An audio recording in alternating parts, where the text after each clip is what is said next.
Real Housewives of Atlanta, Season 16, Episode 1.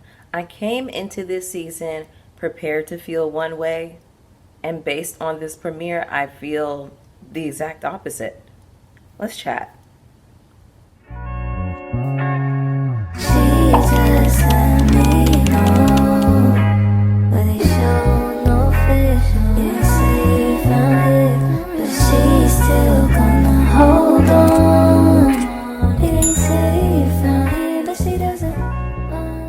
What's up, everybody? It's your girl Bonnie Scotch. Thank you so much for tuning into my video today. I wanted to bring you a review for Real Housewives of Atlanta. This is season 16, episode 1. Listen, I really enjoyed this premiere. Anyway, before we get into this review, go ahead and hit the like button for me. When you hit the like button, it's a free way to support the channel and also let YouTube know that I'm here and that you all are rocking with my commentary. Also, go ahead and hit that subscribe button, okay? Hit the notification bell so you know when I'm posting. Don't be like my Real Housewives of Potomac audience watching my videos, get thousands and thousands of views, thousands of watch hours, but not subscribing. Don't be like that. I see y'all searching my name, so just hit the subscribe button. I'll wait. Go ahead. I will give you some time.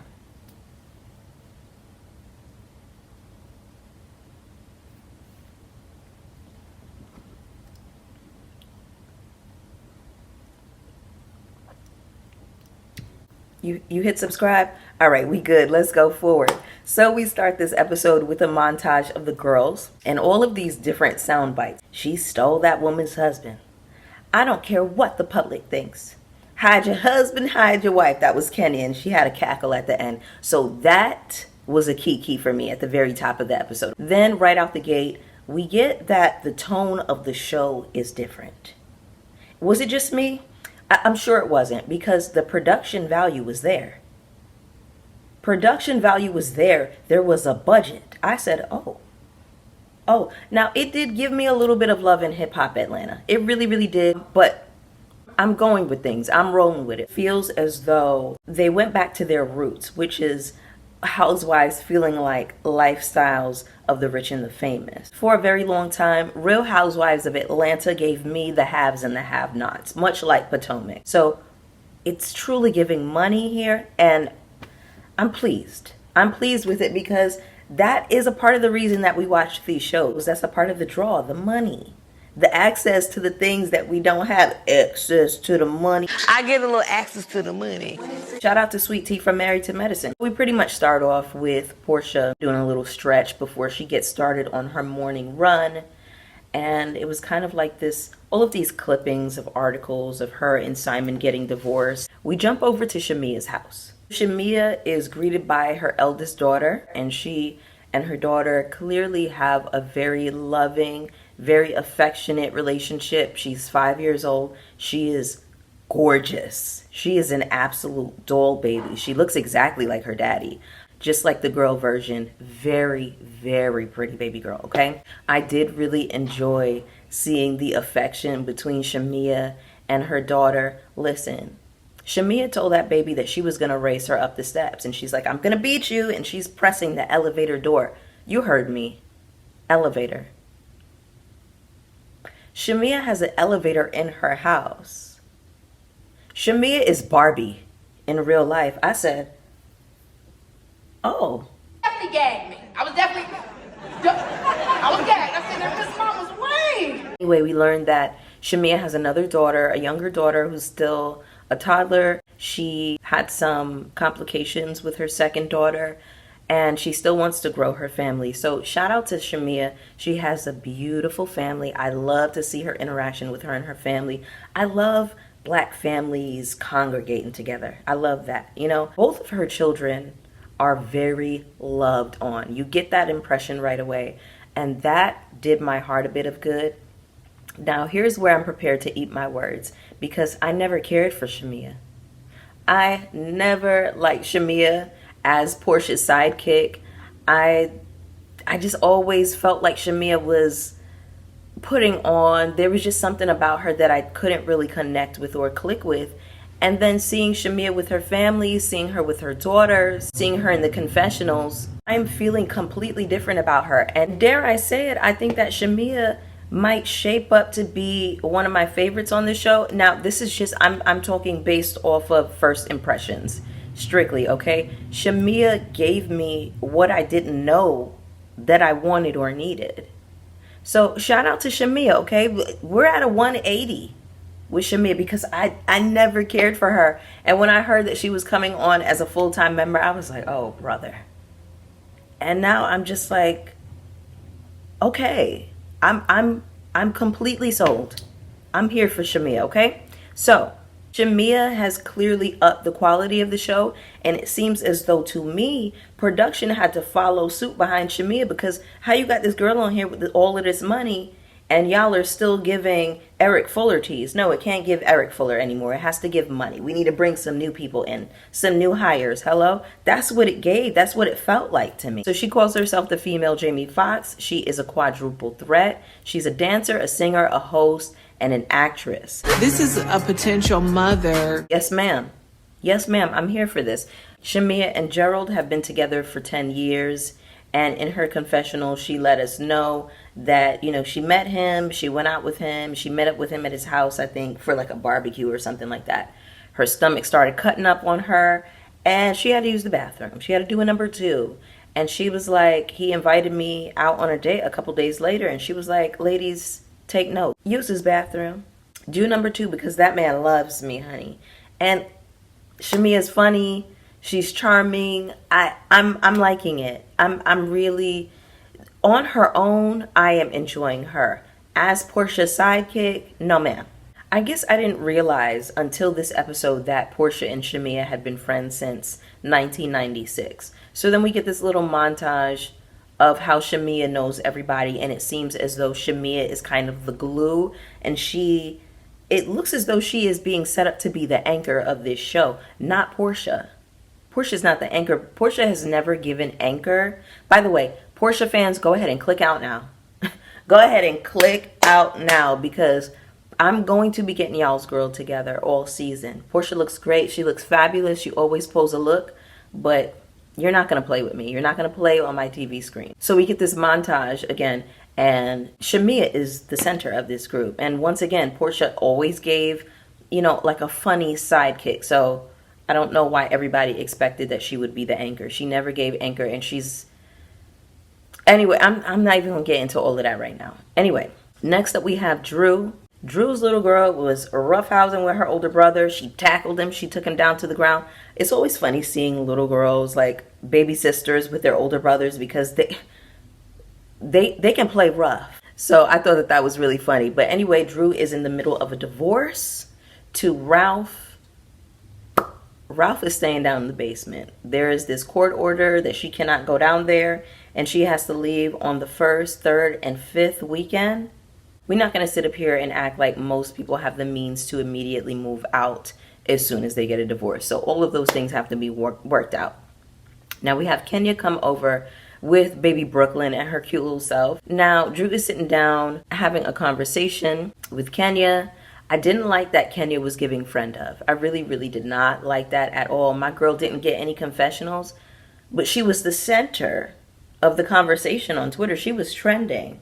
I went onto Instagram last night and Kenny was like, oh, not me the only one trending. Yeah, baby. If y'all could bring Porsha back after what she accused Candy of, if y'all could bring Phaedra back after what she accused Candy of, y'all can definitely bring Kenya back. And I stand on that. Because where were her confessionals? When Drew was telling her that, yeah, I'm working with Dennis now. He produces my music. Baby, the faces that Kenya was making. We needed a confessional, and we were robbed of those moments. We were robbed. Next up, we have newcomer Kelly. She is having a tea party for her eldest daughter, who is 17 years old. She also has twins, Chastity and Chelsea, who are 8. And she has Chance, who is 11 years old. All girls, okay? Chloe got 17 purses. 17 expensive purses, all designer, okay? But the baby wanted a Birkin. She wanted a pink Birkin. Her mama was like, you're going to have to, work for that one. But listen, let me tell y'all something. In real life, this was my kind of carrying on. Black children, black girls being spoiled rotten, injected into my veins. Do you understand me? I can never get enough of that scene. I love it. I love it. I love to see people spoiling black children. I really, really do. Okay, so I was here for it, Miss Kelly. I did love this scene. So Kelly will be divorced in 2 months. So we have 2 divorcees on the show. We have Porsha and we have Kelly. Now I'm going to say this, and I know it's probably going to be controversial, but I'm going to play it like how y'all play quad on Married to Medicine. Porsha and Kelly shouldn't be here according to y'all's logic because they're not housewives. They're divorcees. So it's giving Real Divorcees of Atlanta. That's a different show. According to y'all's logic, because Quad isn't married to medicine, my love. And here, you ain't even married to medicine, my love. I'm going to be giving Porsha hell this season because she shouldn't be here. She's not a housewife. Anyway, also the other thing about Kelly has clearly had some work done. Black women, I need us to stop putting those fillers in our lips to the point where it's like your top lip overlaps over your bottom lip, and I it's so disproportionate. She kind of reminds me of Tamar, and I'm gonna just leave it at that. She runs Nana's, which is a chicken and waffle place. She has a cookbook. She has a mimosa mix. So she's a businesswoman, an entrepreneur, hashtag girl boss, hashtag boss babe, okay? So from what I saw of Kelly in this scene, I really did like her. Next up, we have Porsha going down to the divorce lawyer. Now, the way she got stuck in that elevator was so stupid. She was trying to be funny. She was trying to have a moment, and she just looked stupid because I watched that scene. Like, girl, why did you put your foot and your hip in the doorway instead of just stepping off the elevator at your stop? Are you okay? Have a history of mental illness. Yes.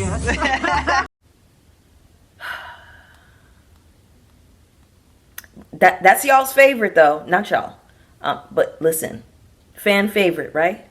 Fan favorite. Porsha is meeting up with this divorce lawyer, the same one that she had in 2013 when she was getting divorced from Cordell, okay? So he's clearly getting his coin off of Porsha. Porsha says that Simon didn't tell her what the finances were. Simon also sent a cease and desist that she cannot film in the house. Porsha, I don't feel bad for you, girl, okay? Because you wanted to walk into that lady's house and you wanted to walk out with her husband. And you thought you were getting a Nigerian king, and what you got was a grifter and an undocumented citizen with a bogus green card. Porsha, you really are the architect of your own demise here. Porsha says that she would have rolled to the end of the world with this man, so that means you were still willing to stay with him, even though when you went to the airport, you had to get into secondary lines. As a big, grown, big age, 40-year-old woman, you just went along with it. You were willing to go along with it, even though the finances were questionable. Even though you had to stand in secondary lines at the airport. You would have rolled to the end of the earth with this man. Porsha's always letting that slip show, honey. Next up, we have Shamea meeting up with Britt and Kelly. Brittany says that she's married, and then she flashes the ring, and the ring is leaning all the way over here. So I guess that means that the ring really doesn't fit. Britt also makes these faces that are kind of like, I wish she wouldn't make the faces that she makes. That's all I'm going to say about it. She says that she's married.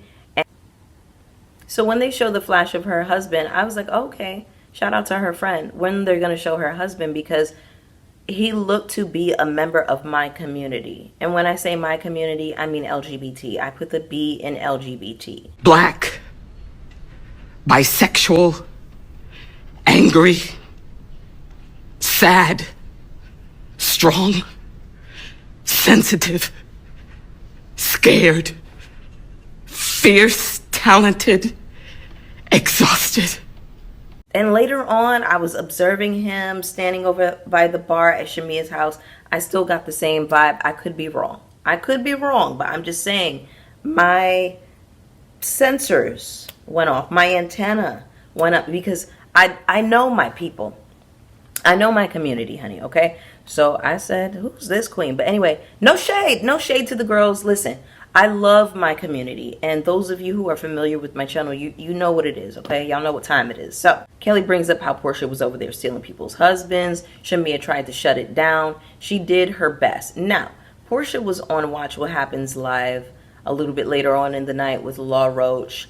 And when Andy was asking, did you feel like Shamea stood up for you? Porsha was like, yes. And Law Roach said, no. He's like, nobody can sit around me and talk about me with my friends. Well, Law, to be such a huge Housewives fan, I would have thought that you remembered that when Phaedra was sitting up there talking shit about Shamea with Porsha, and Porsha didn't say anything in her defense.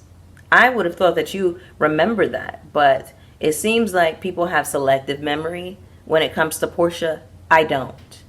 Shamea did try to shut it down. It was more than what Porsha did for her. She said she felt obligated to have Porsha's back. They've been friends since '96, since they were children, no problem. So there's this rumor that Drew is dating Dennis, according to Britt. Kelly says that Dennis slid into her DMs, and Brittany brought up how she went out on a date with Dennis back in the day. He took her on a date and bought her diamonds. Yeah, girl. He buys everybody diamonds. He has a lot of money. You're not special. So you saying that to say what? It just gives press to me. Like, you're pressed to say that you were running around with Dennis. Y'all were running around with Dennis because he had a coin. Of course he gives good gifts. Look at him. Like, what are we saying here? Anyway. Listen, I'm trying to give Britt a chance, but my first impression of her was not great. I'm gonna try. But I was not loving what she was giving so far. Next up, we have Shamea meeting up with Porsha at the strip club. Shamea says that Simon texted her that morning and congratulated her on getting a peach.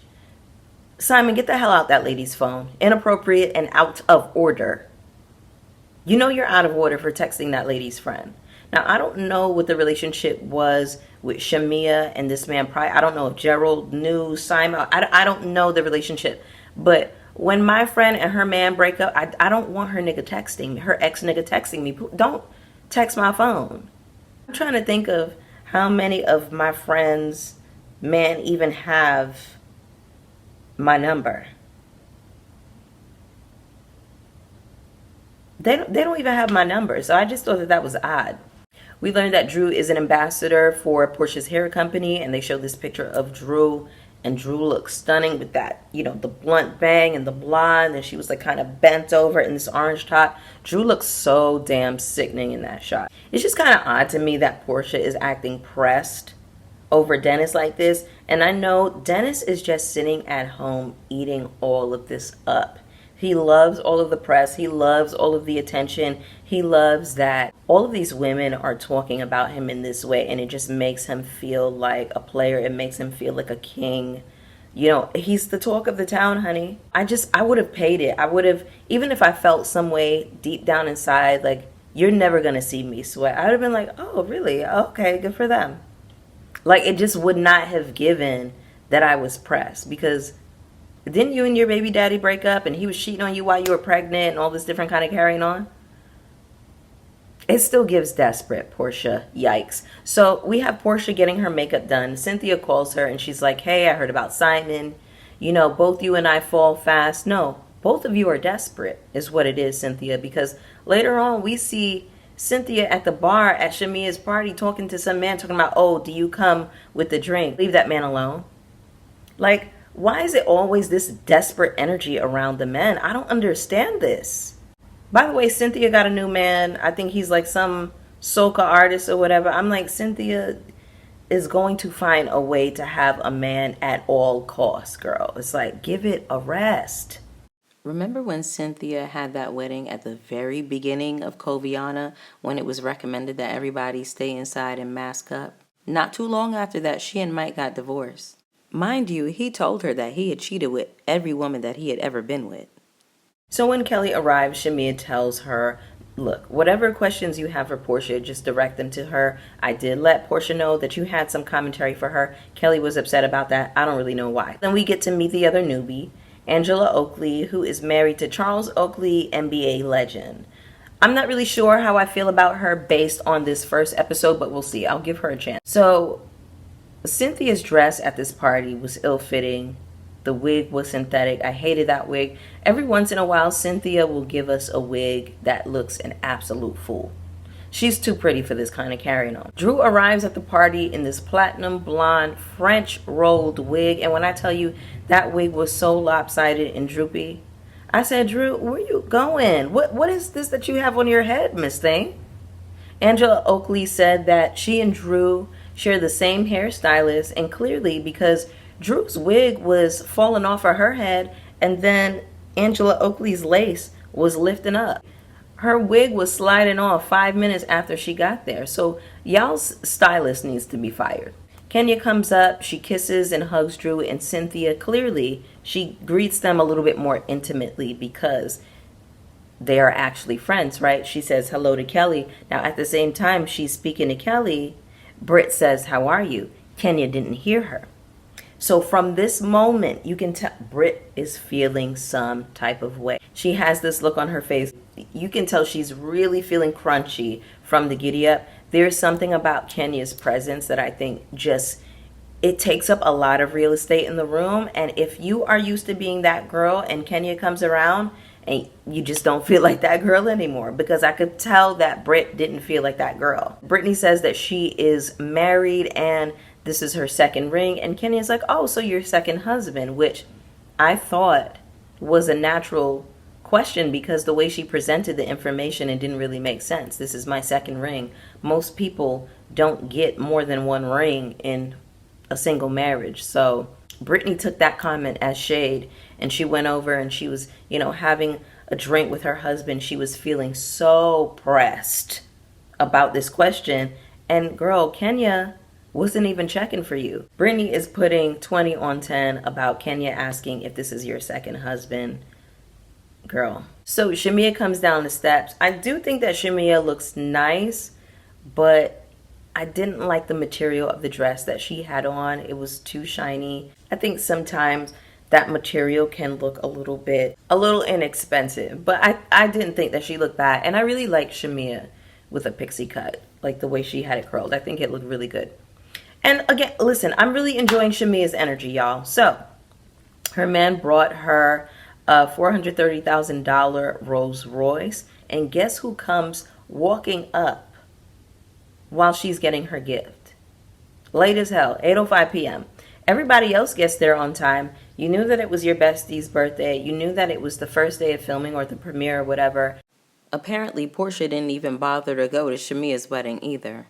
And you showed up late. Now, I think the average person knows if you live in Atlanta, the traffic is always crazy. You do want to leave a little bit ahead of time so you can beat the traffic. And Porsha doesn't care. Portia's very self-absorbed. She's very self-involved. She only cares about herself. So, of course, she's going to show up late, and she's going to steal her bestie's moment. As she's, getting in the car, Porsha is standing in the doorway of the car. I said, girl, if you don't move out the fucking way, why are you standing there in the doorway? You should, like Kelly said, you should have ran over into the crowd, tipped over, and pretended that you were there the whole time, and let her have her moment. What the hell are you doing? I think that we got a little bit of a preview of, maybe Shamea and Porsha being on the outs, and this is why. Because this is what frenemies do. They walk up on your moment, and they try to make it theirs. By the way, I think Porsha looks really incredible in this white suit. I really enjoyed her confessionals, except for the one with the silver where her titties are a little too squoze together. It looked a little bit painful, but listen, Porsha always looks damn good. Okay? I'm going to call things as I see them. I'm not no hater. Porsha looks great. Shamea pulled Porsha to the side. I think also we get some other views of Shamea's house. Girl, Shamea, baby, that house is nasty. And when I say nasty, I mean in a good way. Goddamn. That is a house. So Porsha walks in on Kelly and Kenya having this conversation with Britt about why Porsha went into that lady's house and stole her man. Now, it was the first thing out of Kelly's mouth to Porsha. I did think that was a little bit, I think that was a lot, and that would put anybody on a defense. Now, I'm not defending Porsha here. The thing is that Porsha lives by a different set of rules, and she doesn't feel like she should have to answer to any of her carrying on. Like when Andy was like pretty much letting her know that you didn't vet this man, and Porsha was like, I know, like as if, Andy, you're not supposed to say that. Girl, we're going to be talking about you all season. Just because you didn't address the fact that you went in there and you stole that lady's man, 3 years later, now, I don't feel like anybody can be stolen. I don't. But Porsha moves grimy. Porsha moves grimy. She's a violent person. She's got her ways. Now, Porsha, once again, I don't know why you came on this show thinking that you would never have to answer to your ill-gotten gains. But y'all, listen, that was the episode. I really enjoyed this premiere. Get down in the comments with me. Let me know how you felt about this first episode. I'm really curious to see how you guys felt about it. Hit the like button for me on the way out. Hit subscribe if you haven't already. Hit the notification bell so you know when I'm posting. And I'll see y'all for the next one. Peace. Come on. It's me, Al Grande, or call me Papi Chulito. Yo tengo mucho loving for you mommies if you legal. For honeys, nothing equal to the way I tap that spot.